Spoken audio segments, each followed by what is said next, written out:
Os veciños de San Brais en Pontevedra non están dispostos a que unha gasolinera se instale pegada ás súas casas. A Consellería de Medio Ambiente ten exposto ao público o proxecto e tras estudalo consideran que a localización non podería ser menos axeitada. Sobre todo ao vial de comunicación.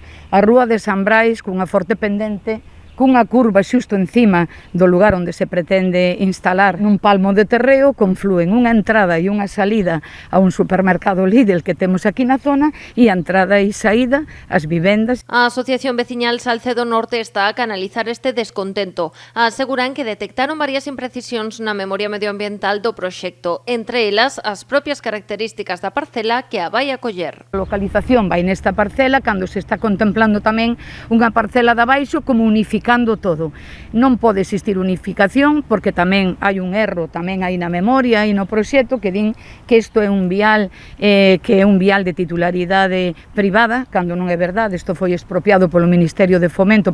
Segundo o proxecto, a gasolinera sería autoservizo e estaría aberta 24 horas. Contaría ademais tan só con 2 surtidores. Dende a asociación explican que coa Lei do Solo de Galicia e o Peixón de Pontevedra na man, unha instalación destas características tampouco tería cabida neste espazo. As estacións de servizo son as que teñen máis de 3 puntos de suministro. A normativa da Lei do Solo de Galiza e do Peixón de Pontevedra recolle que en solo rural só se poden instalar estacións de servicio. Tamén preocupa especialmente a pouca vixilancia que poida ter o equipamento. Segundo o proxecto, só contaría cun traballador a quendas. Pois non sabemos se vai estar coberto o turno de noite ou non. Polas noites aquí accede, por desgraza, xente pois que ten algún tipo de adicción, que non veñen nas mellores condicións físicas e psíquicas, digámoslo así, e unha colilla, un misto que poidan tirar aquí, pois voaríamos todos. Os veciños entregaron hoxe máis dun centenar de sinaturas no Concello de Pontevedra e xa trasladaron as súas alegacións